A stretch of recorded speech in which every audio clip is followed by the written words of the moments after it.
हरे कृष्णा। तो अभी हम भगवद गीता के 7वें अध्याय के अंतर्गत श्लोक संख्या 10 पर विचार करेंगे। बीजं मां सर्वभूतानां विद्धि पार्थ सनातनं बुद्धिर्बुद्धिमतामस्मि तेजस्तेजस्विनामहम्।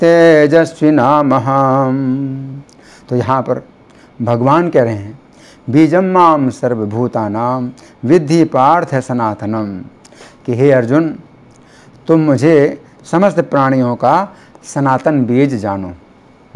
बहुत ही गहरी बात है। फिर भगवान दूसरी बात कहते हैं बुद्धिर्बुद्धिमतामस्मि, बुद्धिमानों में मैं बुद्धि हूँ। फिर तीसरी बात भगवान कहते हैं तेजस तेजस्विनामहम्, तेजस्वियों में तेज मैं हूँ।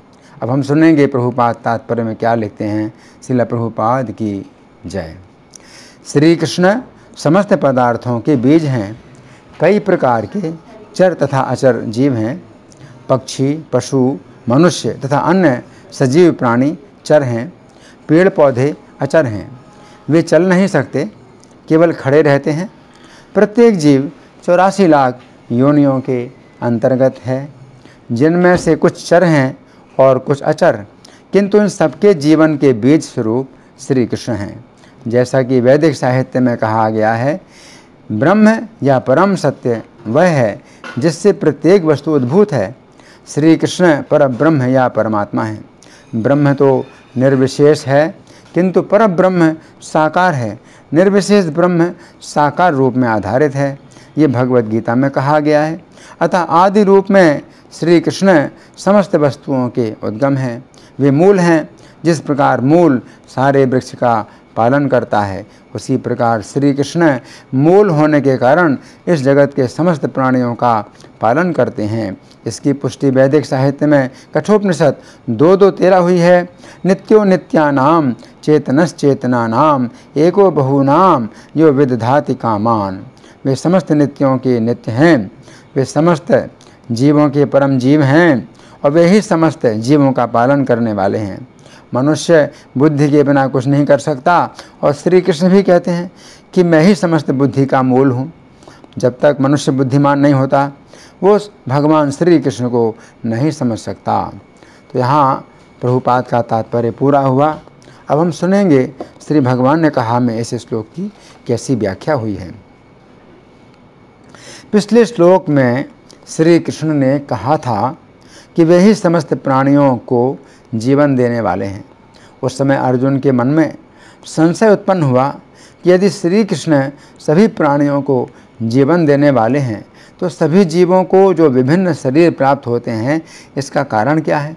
अंतर्यामी होने के कारण श्री कृष्ण अर्जुन के मन की शंका को समझ गए। अतः उन्होंने इस श्लोक में कहा है कि श्री कृष्ण एक ऐसे सनातन बीज हैं जिस बीज के द्वारा जीव को विभिन्न प्रकार के शरीर प्राप्त होते हैं।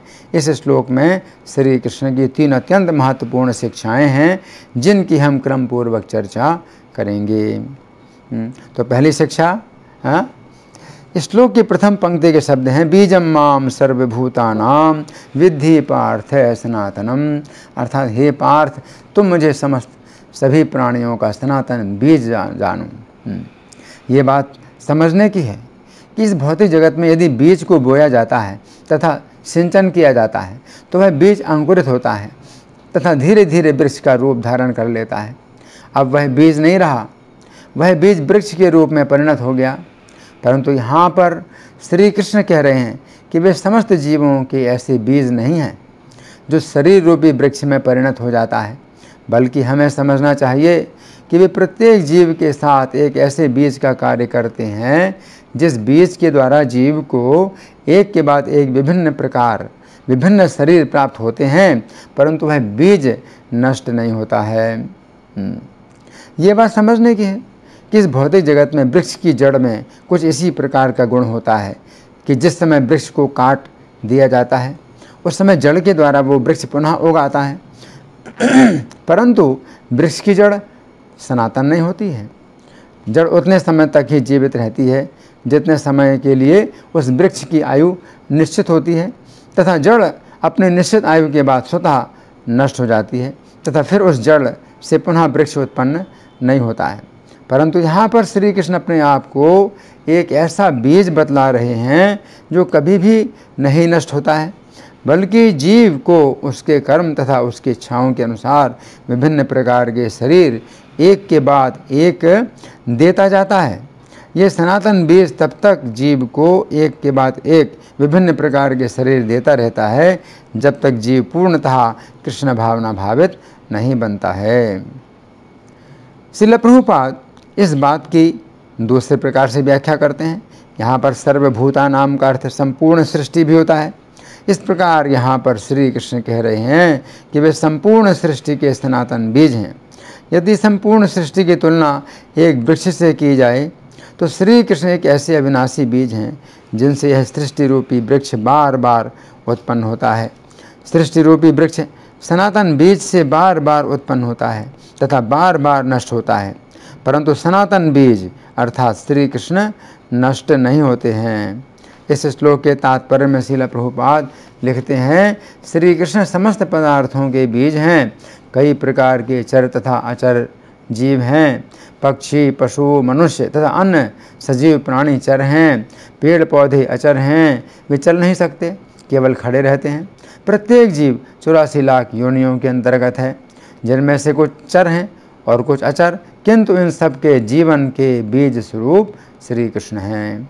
जैसा कि वैदिक साहित्य में कहा गया है, ब्रह्म या परम सत्य वो है जिससे प्रत्येक वस्तु उद्भूत है। अतः आदि रूप में श्री कृष्ण समस्त वस्तुओं के उद्गम हैं, वे मूल हैं। जिस प्रकार मूल सारे वृक्ष का पालन करता है, उसी प्रकार श्री कृष्ण मूल होने के कारण इस जगत के समस्त प्राणियों का पालन करते हैं। इसकी पुष्टि वैदिक साहित्य कठोपनिषद 2:2-13 में हुई है। श्री कृष्ण समस्त नित्यों के नित्य हैं, वे समस्त जीवों के परम जीव हैं और वही समस्त जीवों का पालन करने वाले हैं इति। तो यहाँ पर समझने की बात है कि श्री कृष्ण संपूर्ण सृष्टि के बीज हैं तथा संपूर्ण सृष्टि के मूल भी हैं। इस भौतिक जगत में जिस समय बीज से वृक्ष बनता है उस समय बीज नहीं रहता है, बल्कि बीज के स्थान पर मूल अर्थात जड़ बन जाती है। परंतु चूँकि श्री कृष्ण एक ऐसे बीज हैं जो परिवर्तित नहीं होते हैं, इसलिए श्री कृष्ण को ही संपूर्ण सृष्टि का बीज भी कहा जाता है तथा उन्हें संपूर्ण सृष्टि का मूल भी कहा जाता है। भागवत 8:5-49 में कहा गया है कि जिस प्रकार वृक्ष के मूल को सींचने से वृक्ष के तने तथा शाखाओं का सिंचन स्वतः हो जाता है, उसी प्रकार श्री कृष्ण की पूजा करने से सभी की तथा अपनी भी पूजा हो जाती है। गीता 7:7 में श्री कृष्ण कहते हैं कि उन्हीं पर सब कुछ उसी प्रकार आधारित है जिस प्रकार धागे में मन के आधारित होते हैं। अब यहाँ पर श्री कृष्ण कह रहे हैं कि वे संपूर्ण सृष्टि के बीज हैं, तो इसका भी अर्थ यही है कि जिस प्रकार धागे का आकार अत्यंत सूक्ष्म होता है तथा उसी पर अनेक मन के आधारित होते हैं, उसी प्रकार श्री कृष्ण अत्यंत छोटे आकार के बीज हैं तथा संपूर्ण विराट जगत उन्हीं श्री कृष्ण पर आधारित है। जिस प्रकार मनकों के साथ धागा नहीं दिखाई देता है, परंतु सभी मन के धागे पर ही आधारित होते हैं, उसी प्रकार श्री कृष्ण बीज के रूप में दिखाई नहीं देते हैं, परंतु संपूर्ण विराट जगत श्री कृष्ण पर ही आधारित है। तो यहाँ पर श्री कृष्ण कह रहे हैं कि जिस प्रकार धागे पर सभी मन के आधारित होते हैं, उसी प्रकार श्री कृष्ण पर ही सभी जीव आधारित हैं।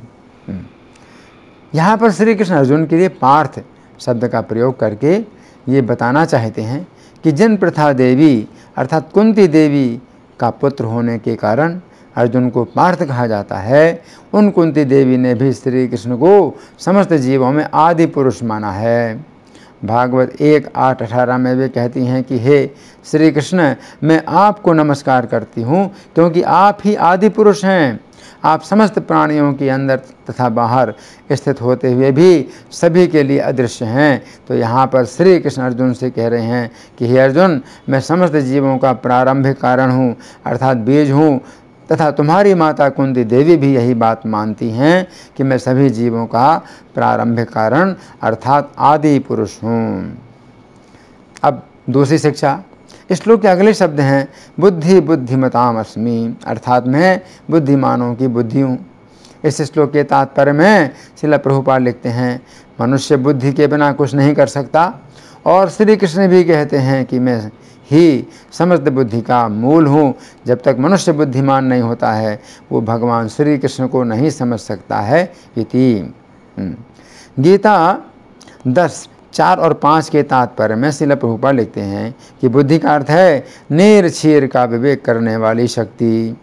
इसका अर्थ है कि यदि श्री कृष्ण किसी व्यक्ति को बुद्धि प्रदान करते हैं उस समय वह व्यक्ति इस भौतिक जगत में उसी प्रकार श्री कृष्ण के दर्शन करता है जिस प्रकार हंस जल तथा दूध के मिश्रण से दूध को पी लेता है तथा जल को छोड़ लेता है। ये संपूर्ण भौतिक जगत मायामय भी कहा जाता है तथा श्री कृष्णमय भी कहा जाता है। ये भौतिक जगत श्री कृष्ण से तथा माया से उसी प्रकार व्याप्त है जिस प्रकार दूध तथा जल का मिश्रण होता है। जिस प्रकार सामान्य व्यक्ति में ऐसी योग्यता नहीं होती है कि वो दूध को जल से अलग करके ग्रहण कर ले, उसी प्रकार सामान्य व्यक्ति में यह योग्यता नहीं होती है कि वो इस जगत में माया की सेवा ना करके श्री कृष्ण की सेवा करे। परंतु श्री कृष्ण जिस व्यक्ति को बुद्धि प्रदान करते हैं वो व्यक्ति इस जगत में प्रत्येक स्थान पर श्री कृष्ण की सेवा करता है, परंतु माया की सेवा नहीं करता है। गीता 10:10 में श्री कृष्ण कहते हैं कि जो भक्तगण श्री कृष्ण का प्रीतिपूर्वक भजन करते हैं उन्हें वे ऐसी बुद्धि प्रदान करते हैं जिससे वे इस भौतिक जगत में रहते हुए भी केवल श्री कृष्ण की सेवा करते हैं, परंतु माया की सेवा नहीं करते हैं। वे श्री कृष्ण तथा माया के मिश्रण में श्री कृष्ण को ग्रहण कर लेते हैं तथा माया को छोड़ देते हैं। सामान्य लोग सोचते हैं कि वे देश की सेवा करके, मानव की सेवा करके, समाज की सेवा करके श्री कृष्ण की सेवा कर रहे हैं, परंतु ऐसा नहीं है। वे माया की सेवा कर रहे हैं तथा श्री कृष्ण को इस भौतिक जगत में ना पहचान कर वे श्री कृष्ण को सामान्य व्यक्ति मानते हैं। गीता 9:11 के तात्पर्य में श्रील प्रभुपाद लिखते हैं भगवान कृष्ण के सच्चिदानंद स्वरूप होने पर भी ऐसे अनेक तथाकथित विद्वान हैं जो श्री कृष्ण को सामान्य पुरुष कहकर उनका उपहास करते हैं। भले ही अपने पूर्व पुण्यों के कारण विद्वान असाधारण व्यक्ति के रूप में पैदा हुआ हो, किंतु श्री कृष्ण के बारे में ऐसी धारणा उसकी अल्पज्ञता के कारण होती है, इसीलिए वह मूढ़ कहलाता है, क्योंकि मूर्ख पुरुष ही श्री कृष्ण को सामान्य पुरुष मानते हैं। इति यहाँ पर श्री कृष्ण कह रहे हैं कि जिस प्रकार धागा पर मन का आधारित होता है उसी प्रकार बुद्धि पर बुद्धिमान व्यक्ति आधारित होता है तथा वह बुद्धि श्री कृष्ण ही हैं। इस प्रकार बुद्धिमान व्यक्ति उसी प्रकार श्री कृष्ण पर आश्रित होता है जिस प्रकार मन का धागे पर आश्रित होता है। जिस प्रकार यदि धागे से मन का अलग हो जाता है तो मन के का पता नहीं चलता है, उसी प्रकार यदि बुद्धिमान व्यक्ति श्री कृष्ण से अलग हो जाता है तो वह भव समुद्र में डूब जाता है। अब तीसरी शिक्षा है, इस श्लोक के अगले शब्द हैं तेजः तेजस्विनामहम्, अर्थात मैं तेजस्वियों में तेज हूँ। तेज एक ऐसा गुण है जिसके द्वारा व्यक्ति निर्बलों की रक्षा करता है। तो यहाँ पर श्री कृष्ण कह रहे हैं कि तेजस्वी व्यक्ति तेज पर उसी प्रकार आधारित होता है जिस प्रकार मन का धागे पर आश्रित होता है, परंतु यह तेज श्री कृष्ण ही प्रदान करते हैं। इस प्रकार तेजस्वी व्यक्ति श्री कृष्ण पर ही आश्रित होता है। जिस प्रकार मन का धागे से यदि अलग हो जाता है उस समय वो खो जाता है, उसी प्रकार यदि तेजस्वी व्यक्ति श्री कृष्ण से स्वतंत्र हो जाता है उस समय वह निर्बलों की रक्षा तो क्या स्वयं अपनी भी रक्षा नहीं कर पाता है। तो यहाँ पर भगवान जो बात बतला रहे हैं वो हमें समझना है कि कितनी इसमें गहराई है। श्री कृष्ण अपने तत्व की बात बतलाते हैं जो कि कोई दुर्लभ, बहुत दुर्लभ है जो श्री कृष्ण का तत्व समझ सकता है। तो यहाँ पर श्री कृष्ण का तत्व यहाँ जो पता चलता है वो क्या है, बीजम माम सर्वभूतानाम विद्धि पार्थ सनातनम, कि श्री कृष्ण समस्त प्राणियों के सनातन बीज हैं। तो बीज इस भौतिक जगत में कभी भी नहीं ऐसा होता है जो सनातन हो। कोई भी बीज हो, चाहे बरगद का बीज हो, चाहे पीपल का बीज हो, बोया जाता है, उससे वृक्ष जरूर उत्पन्न होता है, लेकिन फिर बीज नहीं रहता। लेकिन यहाँ पर श्री कृष्ण अपने को सनातन बीज बतला रहे हैं, एक विशेष बीज इस भौतिक सृष्टि में वो नहीं पाया जाता, लेकिन इस भौतिक सृष्टि का एक विशेष बीज है जो कि श्री कृष्ण हैं। एक विशेष ऐसा बीज है जो सनातन है। इसी कारण से भौतिक सृष्टि उत्पन्न होती है, और ये पूरी सृष्टि, भौतिक सृष्टि भी एक वृक्ष मानी जाती है। भगवान ने 15वें अध्याय के पहले श्लोक में संपूर्ण सृष्टि को जो है एक वृक्ष का नाम दिया है, अश्वत्थ वृक्ष बतलाया है। तो सृष्टि जो है अश्वत्थ वृक्ष है। तो उसका बीज जो है श्री कृष्ण है, और चूँकि बीज सनातन है, इस कारण से वृक्ष अपनी आयु के अनुसार जब प्रलय होती है तो सृष्टि का जो वृक्ष है ये नष्ट हो जाता है, लेकिन श्री कृष्ण चूँकि बीज हैं वो नष्ट नहीं होते हैं।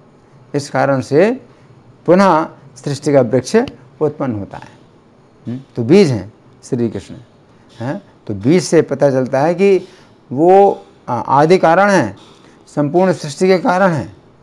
और बीज जैसे छोटा होता है, आकार में छोटा होता है, और वृक्ष का आकार कितना बड़ा है, वृक्ष के आकार की तुलना में बीज का आकार कितना छोटा होता है। उसी प्रकार से श्री कृष्ण का जो आकार है वो छोटा है, और सृष्टि का आकार कितना है, बहुत बड़ा है, बहुत बड़ी सृष्टि है। लेकिन ये बीज छोटा सा बीज होने के बावजूद भी कैसा है, सनातन। तो गोविंद आदि पुरुषम तमहम भजामि, गोविंद आदि पुरुष तो संपूर्ण सृष्टि के जो है आदि कारण बीज, वो जो है आकार है, बीज का आकार है। तो श्री कृष्ण का जो आकार है तो उनके ही ऊपर आधारित संपूर्ण सृष्टि है। तो निराकार नहीं है। ये जो संसार है, भौतिक सृष्टि है, ये निराकार से नहीं उत्पन्न होती है, साकार से उत्पन्न होती है। कोई भी वृक्ष होता है वो निराकार से उत्पन्न नहीं होता है, एक बीज होता है और वो साकार होता है। और बट वृक्ष का बीज तो इतना छोटा होता है कि उससे छोटा कोई बीज नहीं होता, इतना छोटा बीज होता है। और कितना बड़ा पेड़ होता है, बरगद का पेड़। तो इसी प्रकार से श्री कृष्ण आदि पुरुष हैं और सनातन बीज हैं, सनातन बीज हैं। फिर श्री कृष्ण को संपूर्ण सृष्टि का मूल भी कहा जाता है। मूल क्यों कहा जाता है? क्योंकि मूल के द्वारा संपूर्ण वृक्ष का पोषण होता है। तो श्री कृष्ण को बीज भी हम कह सकते हैं, क्योंकि उत्पन्न संपूर्ण सृष्टि बीज से उत्पन्न होती है, वृक्ष जैसे उत्पन्न होता है ना। लेकिन वृक्ष का बीज फिर नहीं रहता, फिर तो जड़ बन जाती है, और जड़ जो है वृक्ष का पालन करती है।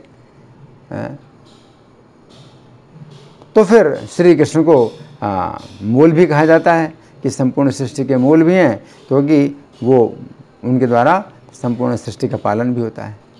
तो उत्पन्न करने के कारण कि संपूर्ण सृष्टि को उत्पन्न किया है श्री कृष्ण ने, तो श्री कृष्ण को बीज कहा जाता है। और पालन करने के कारण कि श्री कृष्ण संपूर्ण सृष्टि का पालन करते हैं, तो श्री कृष्ण को मूल भी कहा जाता है।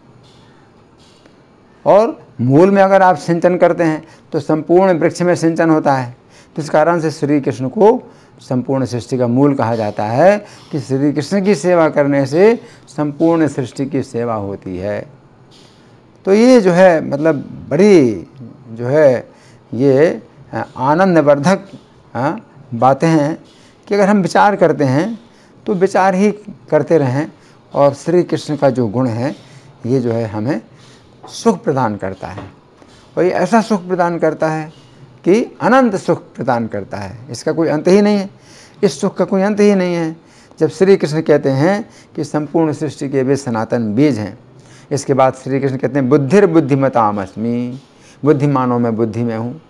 तो जैसे कि हाथी है तो इतना बड़ा शरीर है, मनुष्य हाथी के सामने कुछ भी नहीं, उसकी शक्ति क्या है? मनुष्य की शक्ति कुछ भी नहीं हाथी के सामने। लेकिन हाथी को जो है वो बस में कर लेता है। तो कैसे बस में कर लेता है? अपनी बुद्धि के द्वारा हाथी को बस में करता है। तो वो जो बुद्धि है ये श्री कृष्ण ने मनुष्य को दी है, और वो बुद्धि भी जो है उस बुद्धि पर ही जो है मनुष्य का जीवन आधारित है, मनुष्य की सफलता आधारित है, मनुष्य के बड़े बड़े जो पुरुषार्थ होते हैं उस बुद्धि पर ही आधारित है। तो वो जो बुद्धि है ये श्री कृष्ण ही हैं जो मनुष्य के लिए एक बहुत बड़ा वरदान है। फिर तेजस्वी नाम हम, जो तेजस्वी हैं उनका तेज श्री कृष्ण कहते हैं वो तेज हैं। तो तेज पर आधारित तेजस्वी का अगर तेज ना हो, वो तेज है उसका अपना नहीं होता है, वो श्री कृष्ण ही हैं जो उसको देते हैं। तो तेजस्वी जो है अपने तेज के द्वारा अन्याय का विरोध करता है, और कोई अन्याय किसी का जो है अगर शोषण हो रहा है, किसी के साथ अगर कुछ विशेष अन्याय हो रहा है तो उसकी रक्षा करता है। तो जो तेजस्वी है तो उसका जो तेज है वो श्री कृष्ण है, और अगर वो तेज ना रहे तो दूसरों की रक्षा तो क्या, वो अपनी भी रक्षा नहीं कर पाएगा। तो श्री कृष्ण अपने बारे में ये जो बातें बताते हैं तो इनसे हमें बहुत बल मिलता है कि श्री कृष्ण जो है सबके साथ हैं, सब जीवों के साथ हैं और उनकी रक्षा कर रहे हैं। धन्यवाद। हरे कृष्ण।